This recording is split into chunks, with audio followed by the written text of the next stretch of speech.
يا اهلا يا اهلا اهلا بيكم في حلقه جديده من حلقات الوعي الاخر. والنهارده هرد على السؤال ال- السؤال الاقرب للاتهام يعني اللي اتسال لي لما عملت اللايف بتاع الديتنج اب، اللي هو امال انت كنت مفكره ايه؟ انت كنت فاكره ان انت هتدخلي تلاقي الناس كلها حلوه؟ هو انت بالسذاجه دي يعني؟ بصي بصي انا هقول لك ماشي. مش مشكلة بجد، مش مشكلة ان الواحد يبقى عنده عدم معرفة، يبقى عنده جهل بحاجة. كلنا جهلة في مناطق معينة، ما حدش عنده العلم الكامل في كل حاجة او معرفة حاجة عن كل حاجة. دي مش مشكلة ان ما عندكيش معرفة. المشكلة الاكبر والمصيبة ان انت ما بتسمعيش كمان. يعني تبقى مصيبة كبيرة قوي لما البني ادم يبقى قاعد من بره عمال يحكم على الناس وبيقول عليا مثلا ان انا ساذجه، او ان انا متخلفه، او ان انا كنت فاكره يعني الديتنج اب ده عباره عن ايه، وهو عمره ما نزل ديتنج اب. يعني هو اصلا اخر ديت نزله كان في ابو حيدر سنه 96 يعني.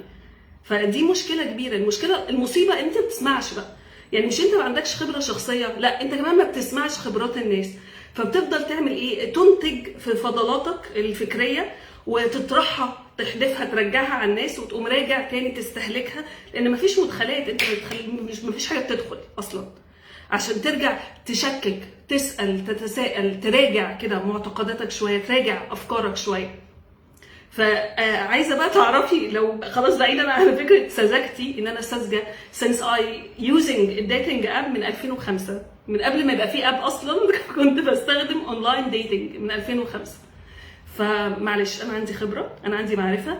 انتي خليكي محبوسه جوه عقلك المسلح اللي هو ما فيش حاجه هتدخلي، عشان انا تمام كده مأمنه نفسي بافكاري العتيقه اللي انا اي حد من بره انا عندي احكام مسبقه، فما عنديش استعداد خالص اسمع ان في حاجه مختلفه بتحصل. ده كده بالنسبه للناس اللزاز اللي اتهموني بالسذاجه. و يعني ما علينا.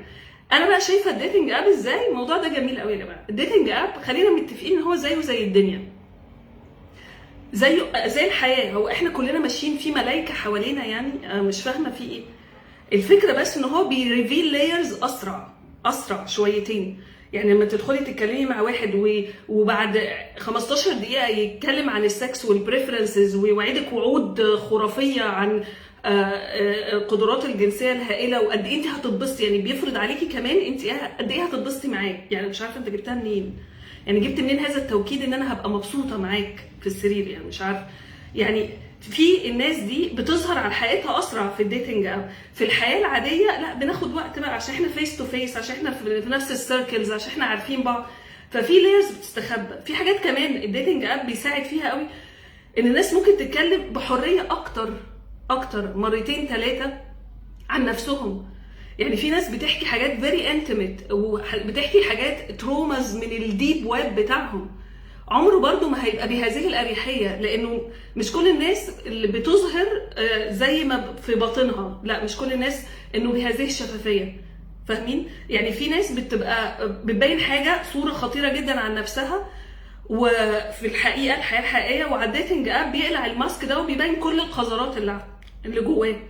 واكشولي يو ويل بي سربرايزد ان في ناس حواليكوا هم اكشولي لو هم على الديتنج اب هيتصرفوا بالاتيتيود ده. فالديتنج اب زيه زي الدنيا، وانا بشوف ان هو بيسرع شويه السبيد اب. فكره ان انا اعرف الان جايه منين، لان دي برضو مايند سيت. يعني احنا لو داخلين الديتنج اب بالمايند سيت بتاعت ان انا مش هلاقي غير قرف، فديفينتلي انا اي ويل اتراكت القرف بس. ولو لقيت حد كويس هفضل افعص وادور فين انتك، عشان حضرتك اكيد مش كويس كده. طب ما انت كويسه ولا انت مش كويسه؟ ما هو this is reflection of you. لو انت لقيتي نفسك انا يعني مستغربه انه في بني ادم كويس على الديتنج اب، طب اسالي نفسك هو انت هنا ليه؟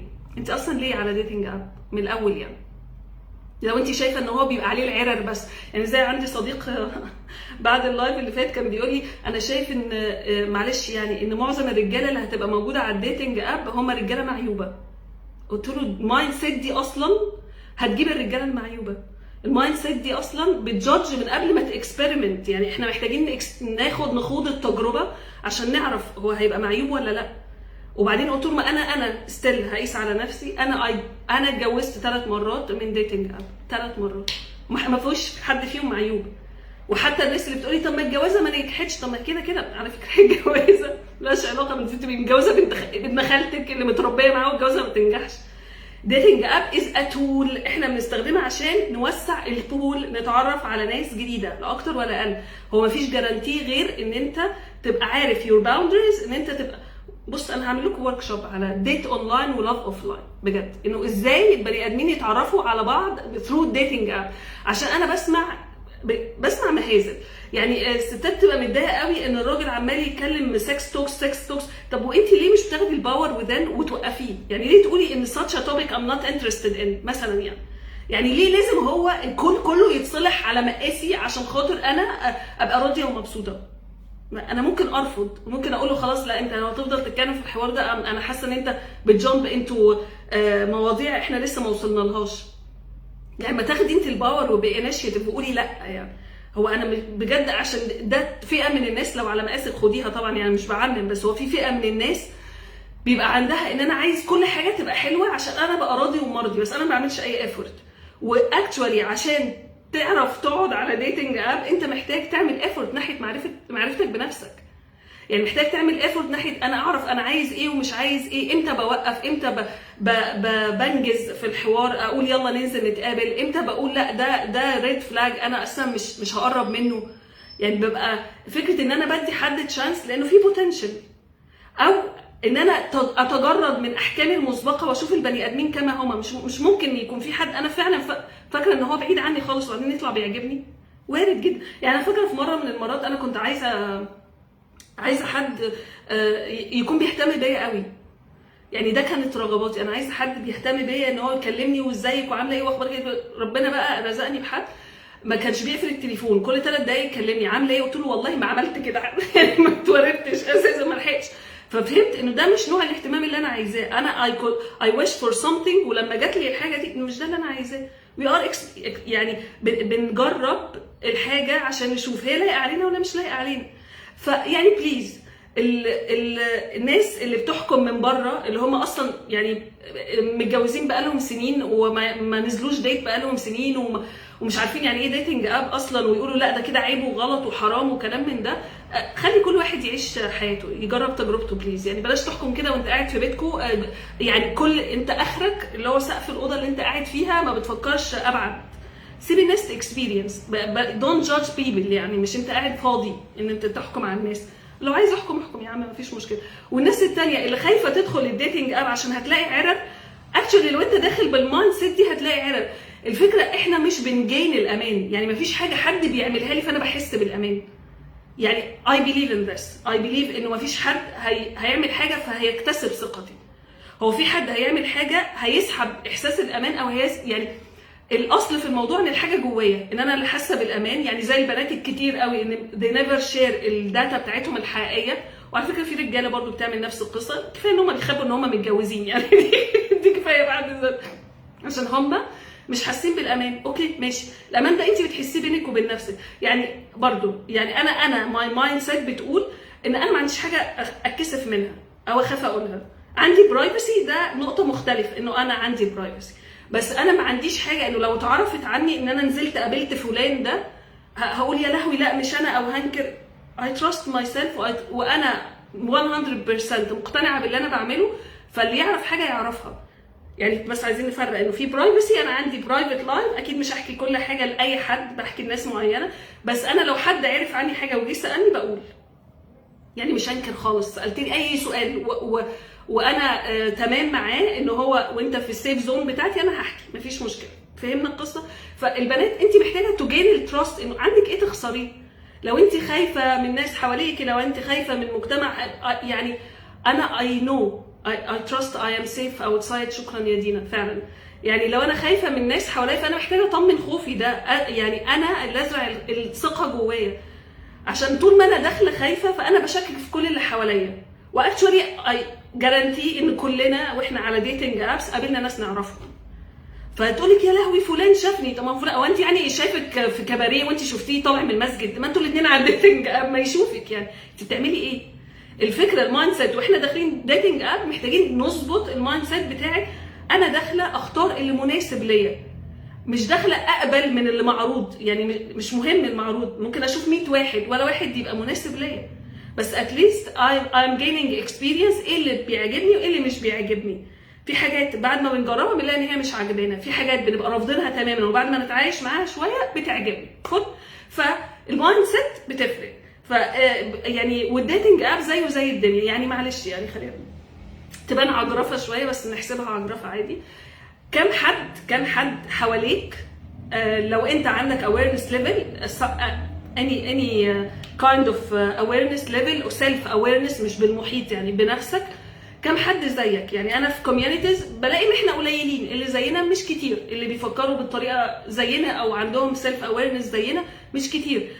فمثلا لو استخدمنا باريتوز لو اللي بيقولك 20% من الكوزز بيعمل 80% من الكونسيكونسز، او 20% من الافورت بيدي 80% من الريزلتس، نفس القصه. يعني بني ادمين 20 80.